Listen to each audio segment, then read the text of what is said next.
Bem-vindos a mais um episódio do Conexão Atlas. E hoje a gente trouxe um tema muito importante que tem sido muito pesquisado nas redes sociais, que é governança corporativa. E hoje a gente trouxe o CEO da Atlas para falar um pouquinho sobre como funciona e o que é a governança.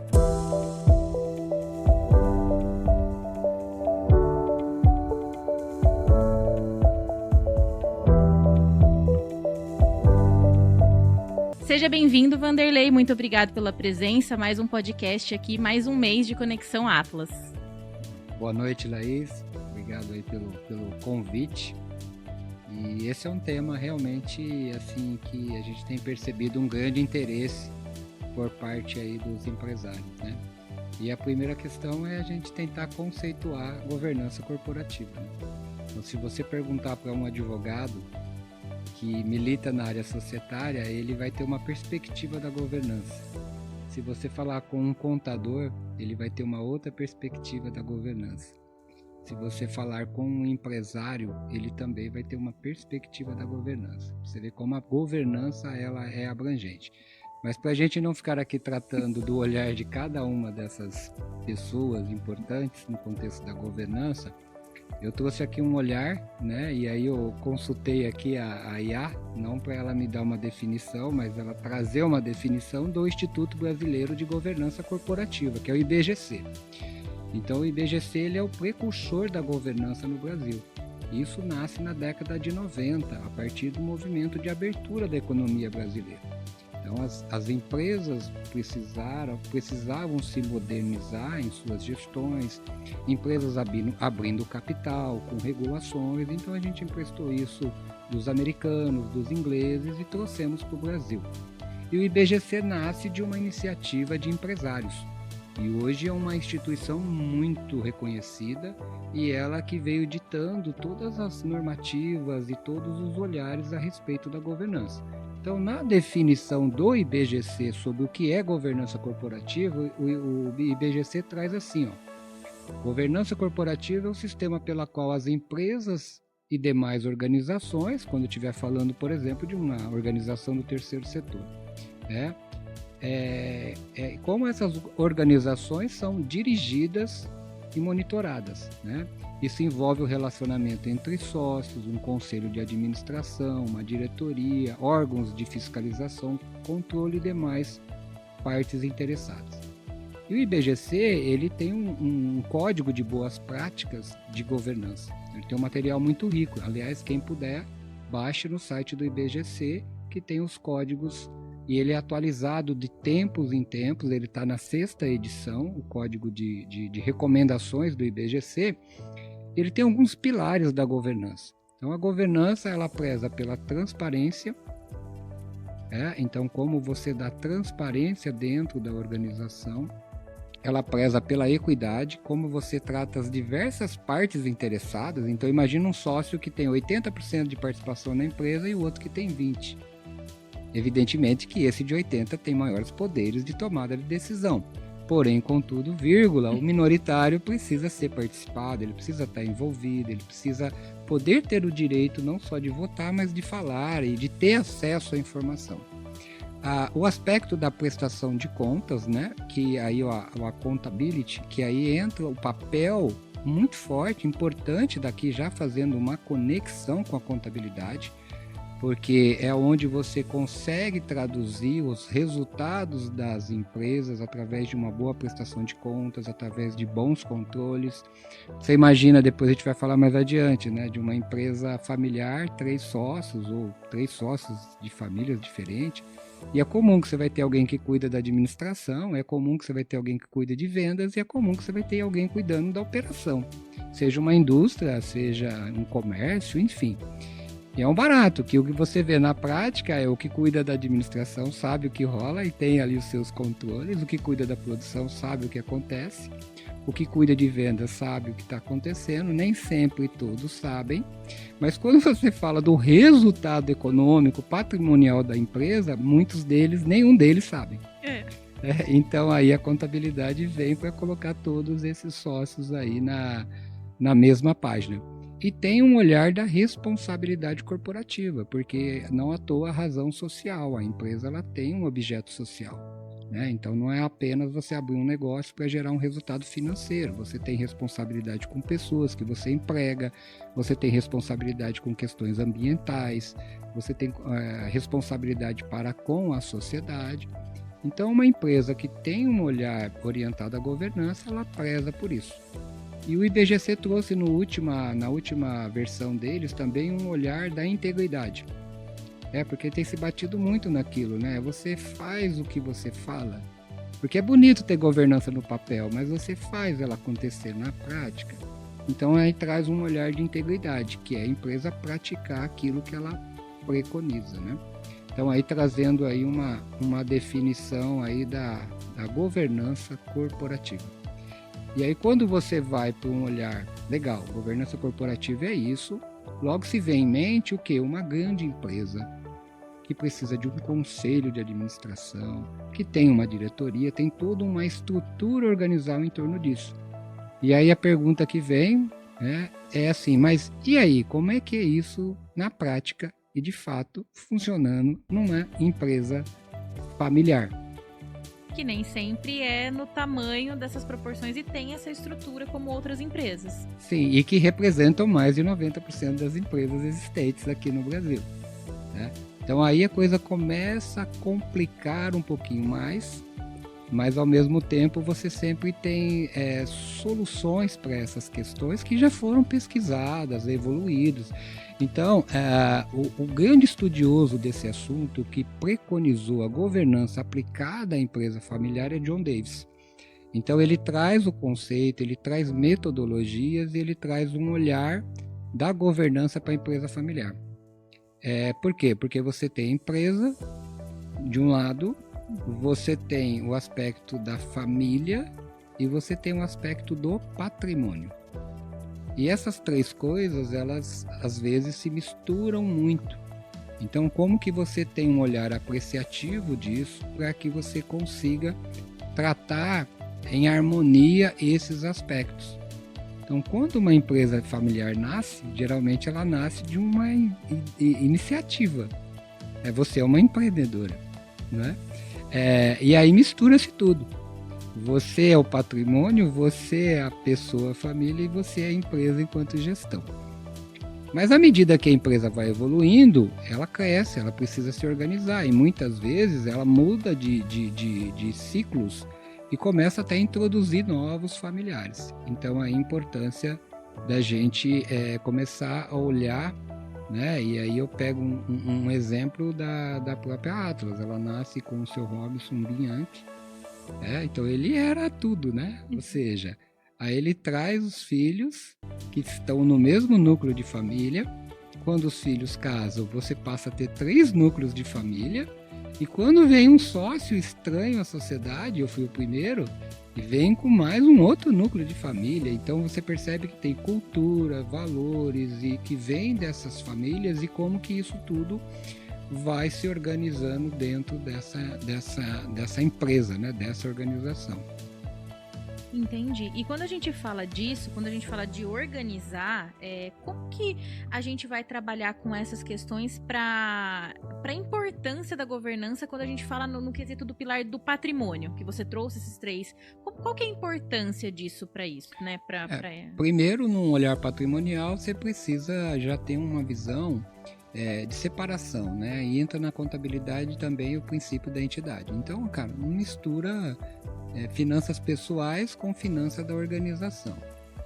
Então, esse é um ponto importante que você já começa a segregar isso, né? E também dentro de um olhar que está orientado a essa gestão dessa organização, por mais que você não tenha aquela estrutura que nós comentamos, de um conselho fiscal, de toda aquela estrutura que se divide ali, que a gente chama, né, dos fóruns de governança, né, que o estratégico, o tático e o operacional, ou seja, como a empresa se organiza dentro desse olhar. E isso se mistura muito, né, porque muitas vezes você está exercendo esses chapéus, hora de sócio, dono, hora de ter que fazer a estratégia da empresa, hora de executar tudo isso, né? Então esses papéis, eles também acabam se misturando, e com uma empresa menor, ela não tem condições, inclusive econômica financeira, de montar uma estrutura dessa. Ela precisa minimamente ter clareza desses papéis, né? Que hora que eu visto o papel, o chapéu é de sócio. Então, quando eu estou tomando uma decisão de caráter patrimonial. Que é, por exemplo, se eu fechar um fornecedor ou se eu for contratar ou demitir alguém.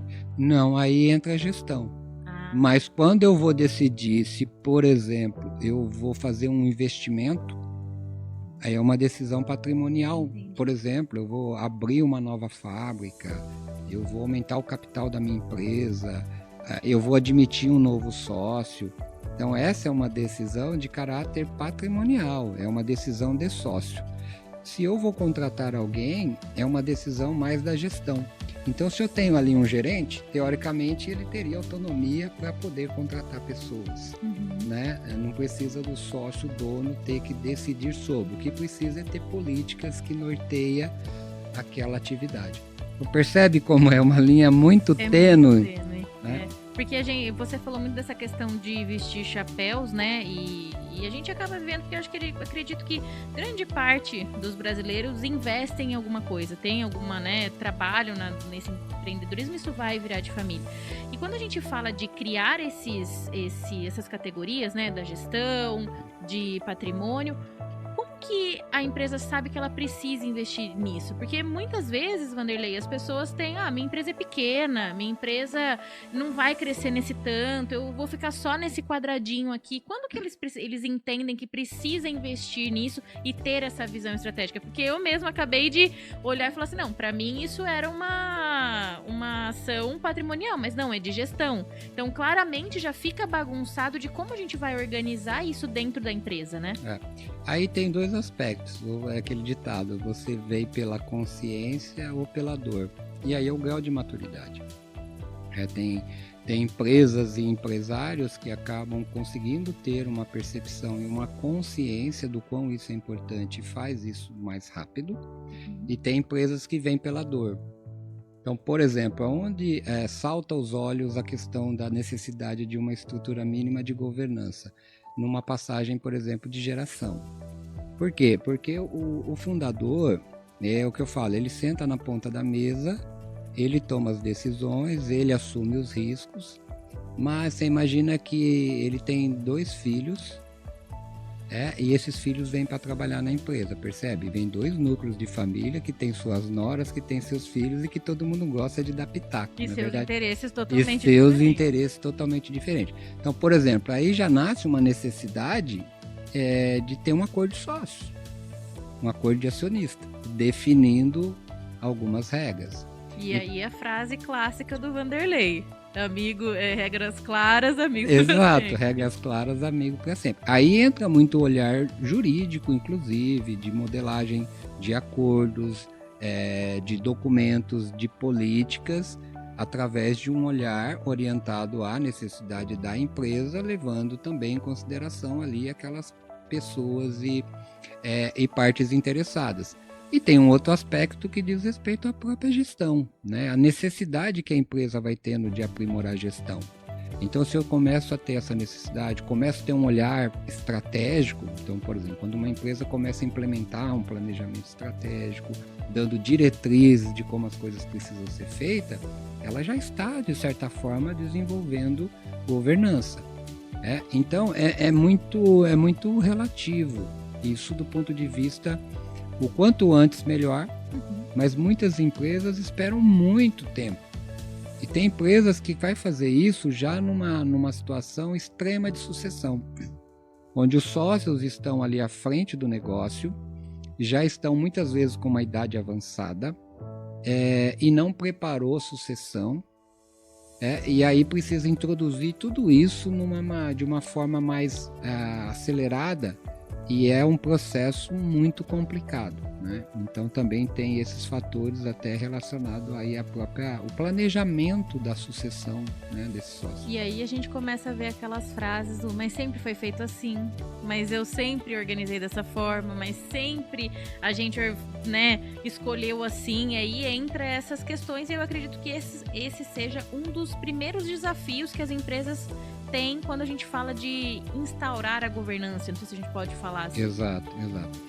E isso funcionou, né? Porque a gente está numa velocidade de mudança muito rápido, né? São várias mudanças, várias metodologias, enfim. Então, até um tempo atrás, isso era muito, muito bem fundamentado, né? Ou seja, olha, sempre funcionou assim, deu muito certo. E aí começa a se ter olhar, cara, deu certo até ontem, mas não é garantia que vai dar certo a partir de amanhã. E hoje está indo para um olhar, cara, independente se deu certo até ontem, para amanhã a gente precisa sempre estar tendo um olhar de estruturação e melhoria sempre desse sistema. Porque o que deu certo ontem já não é garantia mínima de que vai continuar dando certo amanhã, porque as mudanças acontecem muito rapidamente. E toda essa estrutura organizacional, e a governança também, ela tem um papel importante até no que tange a arquitetura organizacional. E a arquitetura organizacional, ela envolve vários aspectos de organograma, de definição de posições, de questões tecnológicas, de decisões. Então, a governança, ela ajuda a modelar, inclusive, toda essa arquitetura, né? É como uma casa, né? Uma casa vazia, né? Mas como é que você vai aparelhando ela, né? Então, a governança, ela tem esse olhar também. E além desses desafios, Vanderlei, quais outros desafios você entende que são enfrentados pelas empresas quando o tema é governança? Eu acho que o principal desafio primeiro, é o alinhamento de sócios.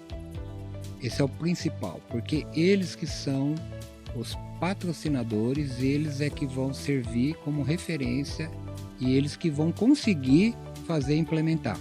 Então, primeiro, obviamente, os sócios precisam estar muito alinhados. Primeiro, para onde queremos ir? Então, sempre tem que ter um olhar estratégico de visão, né, de médio prazo. Então, queremos ir para cá, queremos crescer tanto, queremos investir nisso. Então, esse é um olhar.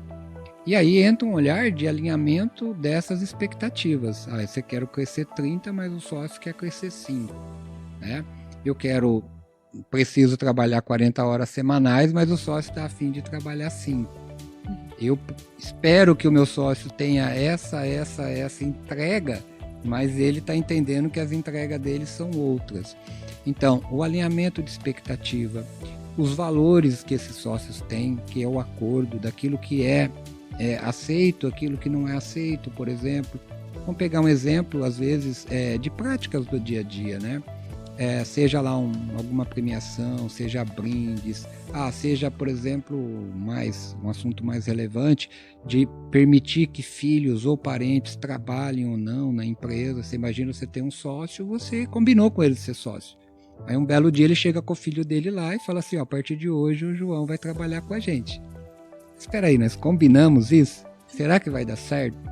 É que eu quero ter essa dificuldade, às vezes, de ter que... Então, quando isso é combinado, essas questões de alinhamento de expectativa, de entregas, de investimentos, de como a gente faz a gestão, de como nós prestamos contas, qual é o rito que isso acontece. Então precisamos ter uma reunião mensal para falar sobre os resultados, o que é apresentado, quem apresenta. Então, é isso que você acaba sendo o principal elemento que vai dar a condição da empresa avançar com a governança. Então, eu acredito que o acordo de sócios seja um excelente instrumento, desde que visto com esse olhar mais abrangente. Porque também não adianta você fazer um acordo de sócios que ele fica na gaveta como se fosse um contrato. Que eu estou fazendo um contrato mais para ter cláusulas onde prever algumas coisas, se necessário for eu uso. Não. Olhar o acordo de sócio como um instrumento basilar para assegurar direitos e deveres de sócios e também já ter um olhar relacionado a esses aspectos de como vai funcionar a governança daquela empresa. E esses acordos, Vanderlei, eles podem ser mudados durante o trajeto ou não? Podem, eles não são, até porque como nós comentamos, né, hoje tudo é muito dinâmico. Às vezes você tem, dependendo de como você modela e escreve esse acordo, ele te dá flexibilidade para várias possibilidades. Dependendo de como você constrói ele te dá menos possibilidades. E a questão é muito de vigências, né? Ou seja, mesmo que você coloque uma vigência mais longeva, você tenha cláusulas que prevê ali possibilidades de revisão desse acordo de tempos em tempos. Ou, dependendo do contexto, você faz um acordo com uma vigência mais curta e aí faz uma renovação, né? O tema governança, né, que eu comentei no começo, que foi um ponto muito discutido durante esses dias nas redes sociais, foi por conta de um podcast, não sei até se o Vanderlei acompanhou, do João Adib da CIMED, que eu acho que é uma das empresas que tem mais ganhado repercussão aí, né, nas redes sociais, que ele estava falando exatamente sobre isso, sobre esse acordo que foi feito entre ele, a irmã dele e os filhos, de que os cônjuges desses filhos e deles não trabalhariam dentro da CIMED. Perfeito. Até por conta de organização. Então todos os dentro daquele núcleo familiar, como você falou, trabalhariam, e disso deslanchou os conteúdos sobre governança. Então esse é um acordo que a próxima geração da CIMED poderia mudar, né? Sim. Não sei nem se a gente poderia estar falando o nome da empresa, mas é um podcast público, que tá público. Que ele foi uma conversa e literalmente foi colocado numa reunião com todo mundo para discutir. E eu acho que esse é o principal ponto e o start para se instaurar a governança, né? Sim, e a partir desse alinhamento de sócio, você pode ter outros desdobramentos, porque é aquilo que a gente falou. Você tem um aspecto que envolve a empresa, a gestão, o patrimônio e família. E quando você elabora um acordo de sócios, isso surge, né? Então, por exemplo, as questões relacionadas às diretrizes, às políticas, ela pode ser construída através de um documento chamado protocolo de família, que pode ser um protocolo de família para cada núcleo de família, ou pode ser um protocolo único que dá as diretrizes e norteia todas as famílias. Então você pode, por exemplo, numa família você tem lá 3, 4 herdeiros, mas nem todos eles vão trabalhar na empresa. A partir do momento que você define requisitos de entrada e admite o herdeiro ali poder fazer parte daquela organização, você tem que deixar essas regras bem definidas. E aí cada família que, vamos dizer assim, trate isso de uma forma que vá criar até essa questão de equidade mesmo, né? Você imagina um sócio tem 3 filhos e ele acha que tem o direito desses 3 filhos trabalhar lá. O outro sócio tem um, ele vai falar, não, então deixa eu trazer meus 2 sobrinhos aqui. Ou seja, o protocolo de família também tem um olhar muito orientado a definir e nortear essas questões aí para que você não tenha que tratar tudo dentro de um acordo de sócio. E quando a gente fala de olhar, né, e você até comentou no começo do nosso episódio sobre o tema governança ter uma definição para cada área, né? Quando a gente fala de contabilidade, qual que é o papel da governança para a contabilidade hoje? Olha, eu vejo assim, a contabilidade, até nós colocamos no início, ela tem um papel fundamental, primeiro de criar esse pilar da prestação de contas, né? Porque isso gera um ambiente de confiança, porque você imagina você não tem informação, né? Então, poxa, você fica sem ter ali uma informação mais precisa. E a contabilidade, naturalmente, que quando a empresa olha ela como um instrumento de gestão e não apenas como um instrumento de obrigações acessórias, de atendimento ao fisco, a contabilidade traz ali um olhar, primeiro, do resultado, mês a mês. Então você vai conseguir acompanhar quais são os resultados que a empresa tem. A contabilidade, ela traz um olhar patrimonial, ou seja, a minha empresa está se desenvolvendo, ela está aumentando o patrimônio, quais os ativos que ela tem, qual que é o patrimônio líquido dela. Então a contabilidade, ela tem um papel fundamental, inclusive ela vai, de alguma maneira, influenciar na melhoria dessa gestão, na melhoria dos controles internos. Então ela provoca a empresa a estar, até por consequência, em compliance. Né? Porque a partir de uma boa contabilidade, pressupõe que você tem bons controles, que você tem bons processos, que você tem um fechamento em tempo hábil e que você tem uma boa acuracidade dos números, e quem olha para aqueles números confia neles. Então, eu vejo que esse é o grande papel que a contabilidade tem, obviamente, junto com as outras áreas envolvidas, questões trabalhistas, questões fiscais, questões tributárias, são essenciais, são basilares para você ter uma boa governança. E no nível de reporte, a contabilidade pode atender diversas pessoas e níveis. Então eu tenho um conselho que vai se reunir para dar diretrizes do que ele precisa de informações da contabilidade. Tem um gestor no dia a dia, o que ele precisa de informações da contabilidade. Então a contabilidade, ela pode atender, e hoje você tem várias ferramentas e formas de se fazer isso, partindo de todas vamos dizer assim, as regras contábeis, traduzir isso numa linguagem que para o empresário fique muito acessível. E até numa linguagem hoje de plataformas que a gente fala lá dos BIs, né? Onde você tem ali uma capacidade de análise e de comparações de resultados de uma forma muito dinâmica. Então isso facilita muito uma reunião, por exemplo, uma prestação de contas aos sócios, né? Porque quando você até comentou, né? Vamos supor que a empresa tem 3 irmãos e cada irmão eles não vão falar a mesma língua. Eles nunca vão ter as mesmas percepções. Então, quem está no patrimônio, nas decisões de patrimônio, vai enxergar de um jeito, quem está na gestão de outro e quem está na operação de outro. Então, a contabilidade contribui para que esse número a informação seja entregue para todos os olhares. Sim, sim. E ela traz um olhar daquilo que está melhorando ou piorando, né, em termos de resultado. Depende muito dessa modelagem de como é feita a contabilidade. Tem empresas que têm uma contabilidade mais simples, tem empresas que já têm uma estrutura contábil com um olhar gerencial. Né? Então, toda essa modelagem, seja por unidades de negócio, centro de resultado, linha de produtos, eu quero enxergar meus custos, minha margem, eu quero olhar minhas despesas segregadas. Então, você começa a ter uma contribuição ali da contabilidade dando clareza aos números, né?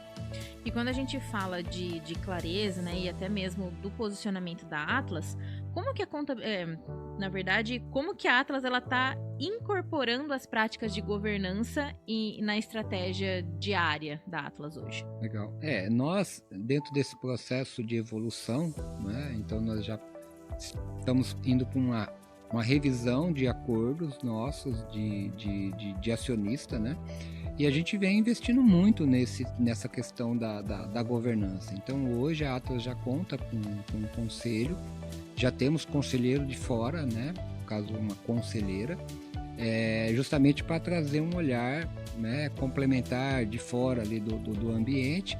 E a gente vem desenhando isso de uma forma que a gente planeje também até um aspecto de sucessão, né? E preparar a organização. E também, obviamente, conciliando tudo isso com as perspectivas de cada um, né? Ou seja, momento de vida, desafios, aspirações. Então, como que você proporciona isso de uma forma que você, quando estrutura um conselho, o sócio que estava ali mais na operação, vai para outros olhares de capacitação, como é que eu posso continuar contribuindo com da empresa da qual eu sou sócio, num olhar mais estratégico, sem necessariamente estar aqui full time, ou seja, todo o tempo, e isso abre espaço para que a organização cresça, desenvolva novas lideranças, né, e permita a continuidade. Então a Atlas ela vem muito nesse olhar. E aí a gente tem todos esses requisitos que a gente vem conversando. Bom, nós temos o acordo, nós temos um rito, nós temos um planejamento estratégico, nós temos uma forma de prestação de conta. E a gente vem descendo isso, né? Ou seja, a gente vem participando, a liderança também, dessas informações, né? Então, quando olha para a Atlas numa perspectiva econômica, financeira, a gente tem definido qual que é a meta de crescimento, qual é a meta de resultado, de geração de caixa, de lucro, enfim. Quando você vai para uma perspectiva de mercado, iniciativas que estão sendo desenvolvidas para você aprimorar seu processo de venda, seu processo de pós-venda. Quando você vai para a operação, quais objetivos e iniciativas que existem, quais indicadores que você tem, como você mede e como você presta conta disso. Então, hoje, a prestação de contas ela acaba acontecendo, inclusive, em várias camadas, né? Então, hoje, quem presta conta do resultado é a própria liderança naquilo que ela está envolvida. Se eu estou envolvida na operação, eu estou ali prestando conta de como isso está acontecendo. Eu estou na gestão humana, então eu estou dizendo como é que estão os meus projetos. Estou atuando no marketing, no endomarketing, enfim. Então você começa a ampliar tudo isso e começa a trazer isso num olhar organizacional, né? Então vai sumindo a persona, que é muito interessante, né? Porque muitas empresas, elas são ancoradas em uma persona, né? E até a gente discutindo sobre estratégias de marketing, a Atlas já tem um olhar institucional. É difícil você vincular a Atlas à pessoa do Vanderlei. Sim. É muito mais o Vanderlei da Atlas do que a Atlas do Vanderlei. Uhum. E tem muitas outras empresas que a empresa é o sócio. E mesmo a empresa, mas está tudo bem, não tem certo ou errado.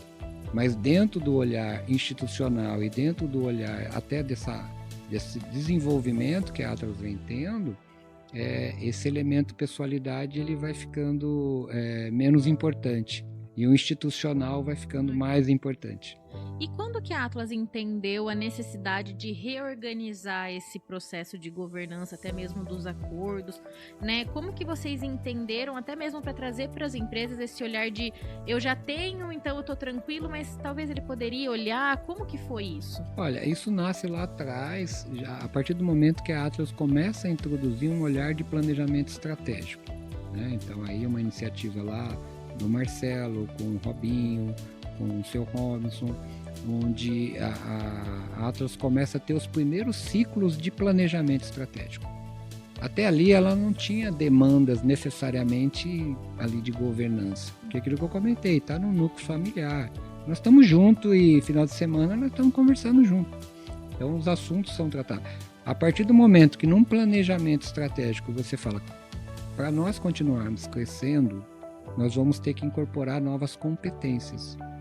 E para incorporar novas competências e ter pessoas capacitadas, pessoas com bons conhecimentos, talvez não seja no modelo que você vai contratar alguém CLT.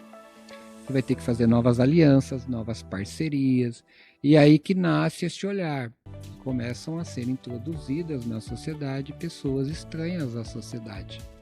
Então ali nasce a necessidade de você revisitar e já reformular ou firmar acordos. Então são exercícios que começam. Então, eu estou na Atlas há 19 anos, então é vamos falar assim, um filme que volta lá em 2006, onde nós sentamos na mesa para falar sobre o primeiro acordo, que foi se desenvolvendo e permitindo que pudessem depois vir outros sócios, e isso vem se aprimorando, né? E junto com isso, nós fomos também amadurecendo o aspecto do próprio planejamento, trazendo olhares de fora para contribuir com esse crescimento. Então, o primeiro ciclo teve um apoio muito grande aqui de um empresário local, um consultor, e o Reinaldo Baê. Depois, no segundo ciclo, isso vem com a Fundação Dom Cabral, nós ficamos um tempo, e num terceiro ciclo nós incorporamos isso, e hoje nós contamos também com o apoio externo da Transforma. A Transforma nos apoia na estratégia, e nós contamos com um conselho consultivo que nos orienta também, e aí eu faço o papel ali de diretor executivo junto com os demais para fazer com que essas diretrizes, esse planejamento seja de fato executado, né? E como que hoje, né, você até falou desse, já deu uma introdução à próxima pergunta de como funciona esse processo, mas como que a governança ela está influenciando diretamente nessas tomadas de decisão? Porque eu acho que isso que fica um pouco vago das pessoas entenderem, né? De que forma que realmente ela aplica na decisão da direção executiva ou da criação de um conselho, enfim. Primeiro, quando você fala em governança, por que você faz isso? Para você gerar mais valor. E aí você gera mais valor para quem? Mais valor para o seu cliente, para que o seu negócio cresça. Então, quando você começa a ter um olhar de governança, e como diz o IBGC, ela dirige, ela dá diretriz, você começa, através dela, dar diretrizes para que sejam executadas, e quem executa retroalimenta esse sistema de governança fazendo a prestação de contas. Então, quem presta conta, por exemplo, na Atlas, sou eu para o conselho. E o conselho fiscaliza aquilo que eu faço. E o conselho retroalimenta. Só que se tudo que nós estivermos fazendo não gerar valor para o cliente, isso aí é mera burocracia. Uhum. Então, eu tenho que levar em consideração o meu olhar de proposta de valor, o meu olhar de posicionamento de mercado, os clientes que eu entendo que tenho que atender, que serviços que eu posso incorporar, como que eu posso agregar tudo isso e como que isso retroalimenta, gerando valor para a organização, porque no final o acionista quer saber do resultado. Uhum. Né? Então, a partir do momento que você começa a ter esse olhar de governança, já é o primeiro start para que você realmente tenha um salto muito alto.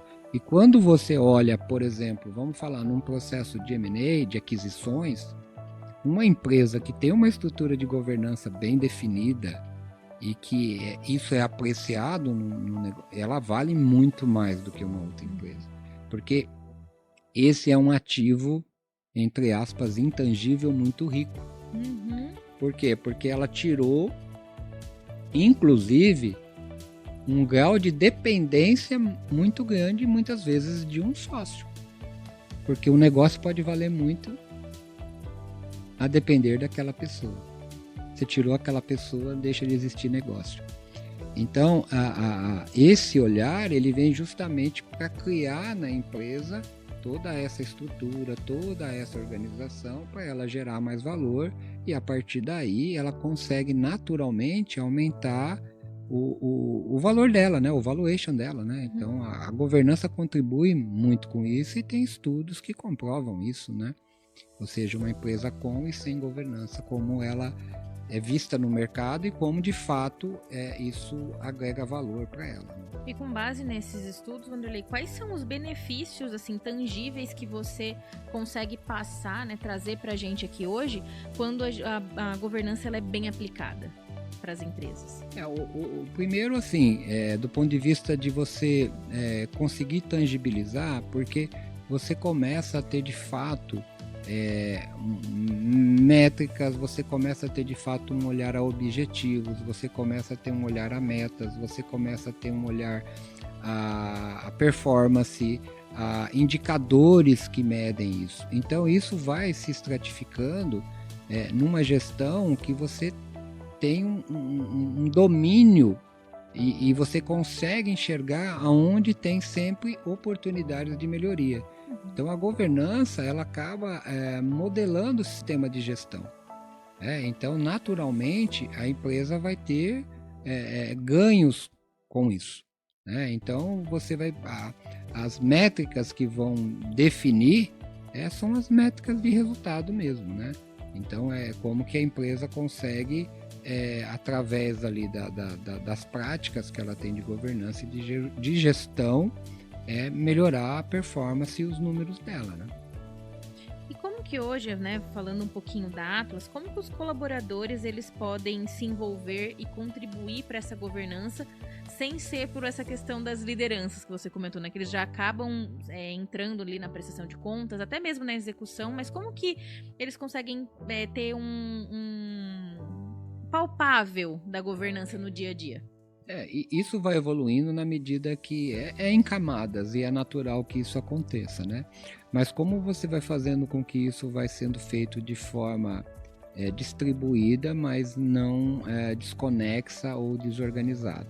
Então, por exemplo, na Atlas a gente vem trabalhando um conceito de célula. Então, quanto mais autônoma for essa célula, mais ela vai ter performance. Então, você não precisar falar com o João, que vai falar com o José, para chegar lá no Vanderlei, para que uma decisão que eu tenha que fazer, eu tenha que submeter para tanta gente, percebe? A governança ajuda. Então, você quer um olhar mais ágil, dá autonomia na ponta, mas com governança. Sim. Então, aí você vai aprimorando esses mecanismos. Então, o time que está numa célula, ele está mais próximo do cliente, então ele está mais enxergando quais são as necessidades, quais são as dores.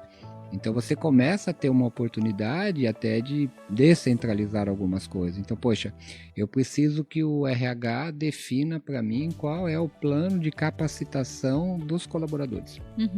Não, eu sei quais são as dores e quais treinamentos os colaboradores da qual pertence essa célula precisam.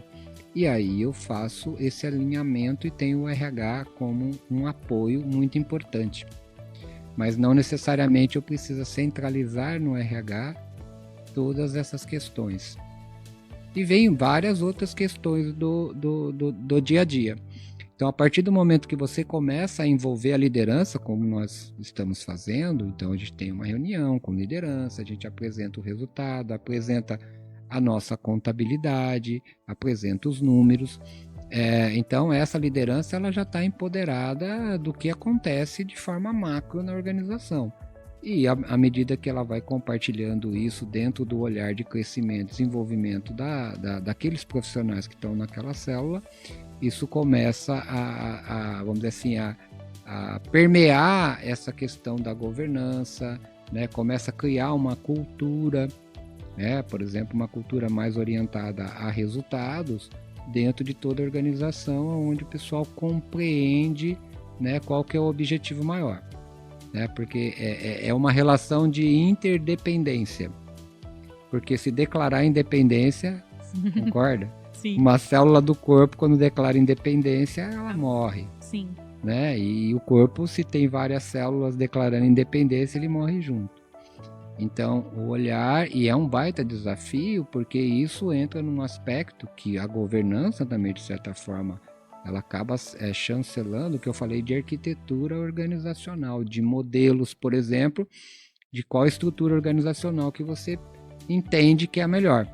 Então, tem empresas que têm aquela estrutura organizacional mais funcional, que é o famoso organograma mais vertical. Tem empresas que entendem que um modelo matricial é o mais interessante. Eu concilio projetos com processos. Então, eu tenho uma equipe mais orientada a projetos que trabalha em conjunto. Tem empresas que são totalmente projetizadas. E tem empresas que já têm mecanismo de trabalhar mais num sistema que a gente está testando na Atlas, né? Que é um organograma mais distribuído, mais fluido. Não necessariamente você tem que estar debaixo de uma caixinha, enfim. Mas tudo isso é um processo de evolução mesmo, né? De aprendizado, né? E essa questão de todos esses sistemas de organogramas, eles todos vão estar norteados pela própria governança. E eles acabam tirando aquela imagem de que a diretoria é inalcançável ou que eles não vão ter acesso àquilo, porque na verdade eles estão todos dentro do mesmo sistema. Exato. E aí você passa a ter um olhar mais horizontal e dentro de uma cadeia de valor onde você quer proporcionar mais valor ao cliente. Então, você tem uma fluidez maior, você tem menos camadas hierárquicas, né? Porque muitas empresas, às vezes, você tem 6, 7 níveis hierárquicos. Então, quem está ali no final da operação, ele depende de uma série de instâncias ali tomada de decisão. Precisa levar para alguém, que leva para alguém, que leva para alguém, que é aquilo que eu comentei. Então, nesse modelo, você tem um formato mais fluido, mais dinâmico, mas também precisa ir aprimorando as políticas. Por exemplo, a célula pode contratar alguém? Ela tem autonomia? Você pode dizer, olha, se você for uma situação de substituir alguém, teoricamente está tudo certo. Agora, se você vai aumentar o seu quadro, você precisa de uma aprovação. Por que eu estou aumentando? Porque entrou novos clientes, porque, enfim, tem que ter uma justificativa. Então aí também as políticas, elas vêm para contribuir para que as pessoas entendam minimamente algumas regras. Até onde eu posso ir, até onde eu preciso de uma aprovação, por exemplo, né? Então tudo isso são mecanismos de governança. Maravilha. É tanta informação e tanta caixinha que a gente pode abrir que a gente vai até pensando em 1000 temas que a gente pode trazer aqui, até mesmo nessa parte de liderança, né, Vanderlei? Isso. De falar sobre a questão da importância de criar essas células, né? A gente chama de células na Atlas, mas de criar esses para facilitar essa gestão no geral. Porque o que eu entendo aqui hoje de tudo que a gente conversou é que, por mais que a gente tenha essa governança bem estruturada, de nada adianta se ela não estiver sendo executada. Exato. E aí você tocou um tema essencial, né? Que é o papel da liderança. Né? Então, é como que isso se multiplica e como que essa liderança está, vamos dizer assim, na mesma página. Uhum. E aí, isso que eu acho legal, importante, e cada empresa tem sua forma. Mas quando você restringe muito ali aos sócios, né? Então a gente fala, temos uma reunião estratégica, vamos definir o futuro da organização, e isso não desce por vezes, né? Fica mais difícil de você fazer com que a liderança tenha um papel, fazer com que a liderança tenha uma visão mais empreendedora. Como é que eu empreendo aqui, né? Como que eu desenvolvo, como é que eu desenvolvo meu time. Então, é todo um processo e uma mudança de cultura e uma forma de liderar. E evidentemente que cada líder muitas vezes tem suas características, mas o quão importante é prepará-los, envolvê-los na tomada, muitas vezes, de decisão, nas definições estratégicas, para que não fique algo que tá aqui, né, mas não desce. Uhum. E é muito comum isso dentro das empresas. Você não conseguir avançar com o seu desejo, né? Muitas vezes o plano é um desejo, mas ele não tem dificuldades de executar porque não conseguiu envolver a camada tática operacional, né? E com tudo que a gente conversou aqui, Vanderlei, se você pudesse resumir hoje para uma empresa que está assistindo a gente, que quer começar, quais seriam os próximos passos para ele começar a olhar para essa área dentro da empresa dele? Olha, eu diria que o primeiro aspecto é aquilo que eu comentei no início, é apreciar o olhar de alinhamento de sócios. Uhum. Né? Será que a gente está sentando na mesa para falar sobre como nós podemos avançar, como nós podemos começar a introduzir esse olhar?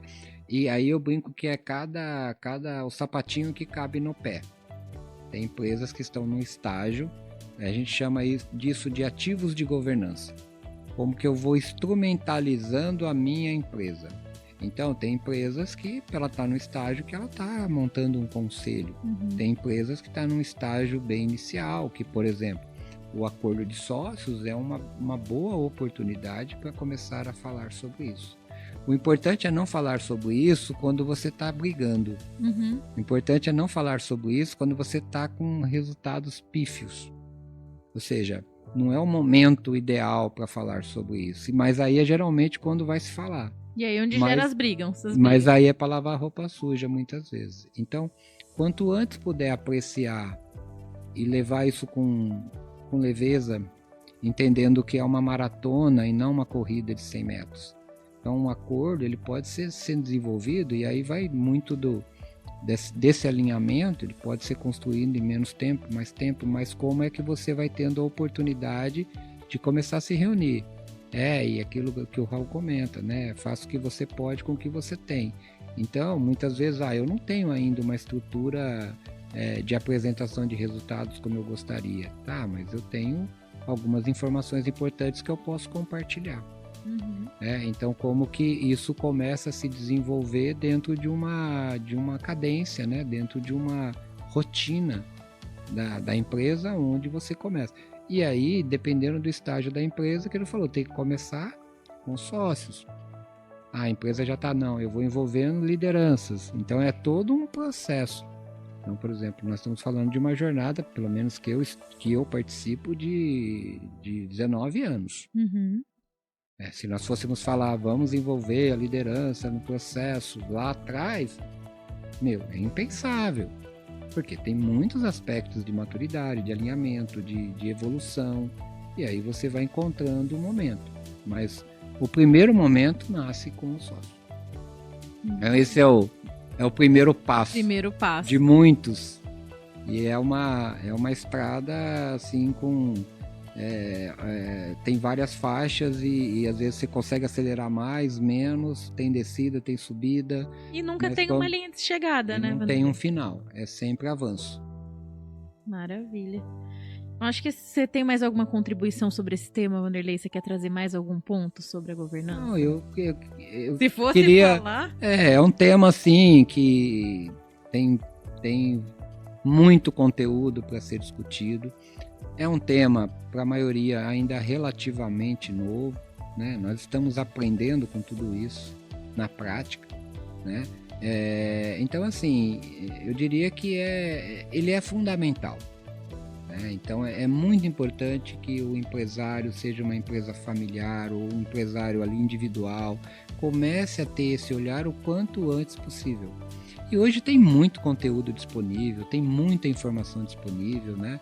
Que você possa ir se aperfeiçoando, né? E se desenvolvendo, porque isso também é muito rico, né? Para compreensão nossa, né? Enquanto pessoas, até do nosso papel mesmo, né? Seja o papel profissional ali na empresa, mas até essa responsabilidade que a gente assume quando decide ser empresário. Exatamente. Verdade? E também para aplicar no dia a dia, né, Vanderlei? Porque a gente, na verdade, precisa da governança para praticamente todas as áreas da nossa vida, né? Sim. E aí, quando tem uma letrinha que separa a governança da governanta, né? Então, em casa precisa de governança também, né? Exatamente. Vanderlei, eu quero agradecer sua presença. Mais um conteúdo muito rico aqui pro Conexão Atlas.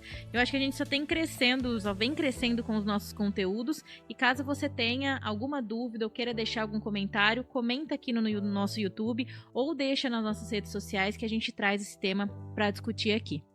Obrigado, Laís.